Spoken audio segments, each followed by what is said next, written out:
história ela me contou. Que uma prima dela virou bela borboleta, bateu suas asas e voou.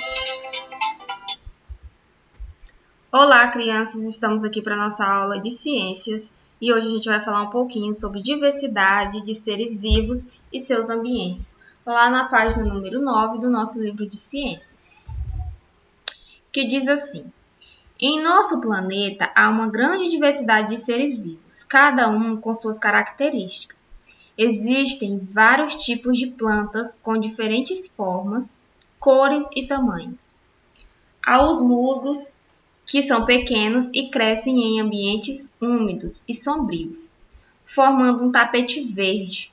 Também existem as plantas que vivem na água, como a Vitória Régia, e aquelas que vivem nos galhos das árvores, como as bromélias. E aqui ele trouxe um exemplo de algum desses seres vivos. O primeiro aqui é o musgo. A primeira imagem a gente tem o musgo. Na casinha da gente, ele costuma nascer nas calçadas. Algumas pessoas chamam de louro, mas o nome dele é musgo, tá? A segunda imagem é a Vitória Régia. Ela é uma plantinha que fica na superfície da água, de alguns lagos e rios. A última é a bromélia. Ela parece uma florzinha e ela nasce aí nos galhos das árvores. É também uma planta e também um ser vivo. Os animais também apresentam características variadas. Há aqueles que são grandes, como as antas, e os que são pequenos, como as pulgas. Alguns vivem na água, como os peixes, e outros vivem no ambiente terrestre, como a onça-pintada. E aí ele trouxe também aqui os exemplos. O primeiro exemplo que a gente tem aí é a imagem de uma anta. O segundo é a imagem de uma pulga. Uma pulga. E o terceiro é a imagem de um peixe. E o último é a imagem de uma onça pintada. Percebam aí que elas estão em ambientes diferentes, né? Cada uma vive num ambiente específico, de acordo com as suas características, para que ele possa sobreviver. Por exemplo, se eu colocasse um peixe em uma floresta, ele sobreviveria? Não, né? Porque não teria água na floresta para ele sobreviver. E se eu colocasse uma onça para viver dentro da água, ela ia sobreviver? Não, ela não ia sobreviver porque ela não ia conseguir respirar, né? Que ela respira oxigênio, o mesmo ar que a gente respira, e dentro da água ela não ia encontrar esse ar para ela respirar, ela ia se afogar, né? Então, cada ser vivo precisa do seu ambiente específico que esteja de acordo com as suas características para que ele possa sobreviver, certo? Aqui na próxima página, na página 10, a gente vai conhecer alguns seres vivos e os seus ambientes. Os seres vivos têm características que lhes possibilitam sobreviver em diferentes ambientes. Observe alguns exemplos. O primeiro exemplo que a gente tem aí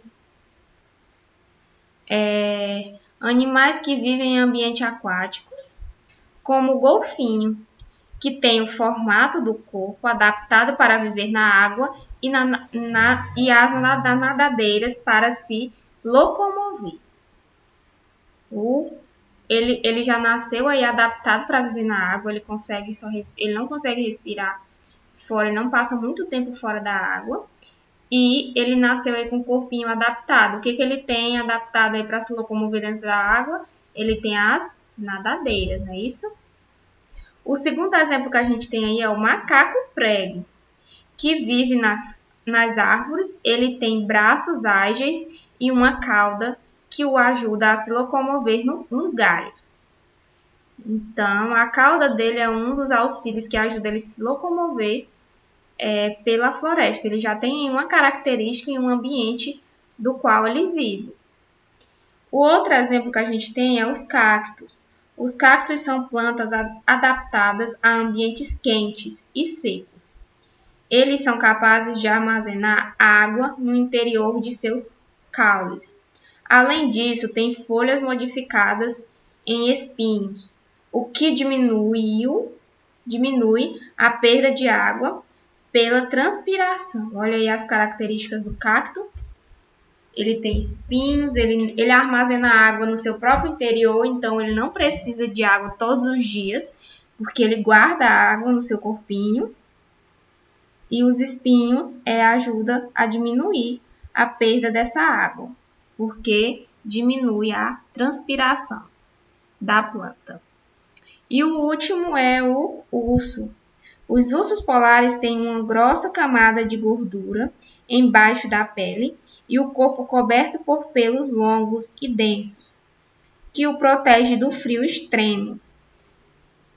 Geralmente esses ursos eles moram em lugares muito, muito frios. Então esse pelo e o fato dele ser gordinho ajuda a que ele se proteja do frio. Então é uma característica dele para sobreviver no ambiente muito frio. Uma característica e o seu ambiente específico. Agora a gente vai colocar a mão na massa aí, na página 11. As características dos seres vivos que lhes permitem habitar determinados ambientes são chamadas de adaptação. Essas características variam de acordo com o ambiente de cada ser vivo, seja ele aquático, terrestre, e varia também de acordo com as regiões, seja região quentes ou muito frias, tá? E agora a nossa proposta de atividade aqui. Que tal conhecer mais sobre as adaptações de seres vivos? Escolha um ser vivo, animal ou planta, pode ser um animal ou uma planta que você vai escolher para falar. E com a ajuda de um adulto, pesquise em livros ou na internet quais são as características que lhes possibilitam viver em determinado ambiente. Depois, registre as informações encontradas no espaço a seguir, finalizando com o desenho do ser vivo. Então, nesse primeiro quadro grandão aqui que está aparecendo, o que você vai fazer? Você vai desenhar ou colar uma imagem referente ao ser vivo que você escolheu. Pode ser uma planta ou um animal. Por exemplo, eu escolho uma girafa. Aí eu coloco aqui o desenho de uma girafa. E eu vou falar sobre ela. Eu vou colocar o nome dela aqui. O nome do ser vivo. Qual foi o ser vivo que eu escolhi? Escolhi uma girafa. Então, eu coloco aqui o nome dela. Eu coloco girafa. E aqui embaixo eu vou escrever características que ajudam ela a sobreviver no ambiente em que ela se encontra. Geralmente, o ambiente que ela se encontra são lugares muito secos. E o pescoço longo dela ajuda ela a alcançar árvores muito altas para se alimentar. Então, uma das características dela é o pescoço muito longo, que ajuda ela a se alimentar. Mais ou menos assim. Você vai procurar um ser vivo para você. Você vai desenhar ou colar uma imagem dele aqui, vai colocar o nomezinho dele nesse primeiro quadrinho e depois vai contar a característica que esse ser vivo tem e o ambiente em que ele vive. Você vai descrever aqui nessas linhas, certo? Então é isso, crianças. Ficamos por aqui. Aguardo vocês na aula ao vivo. Tchau, tchau!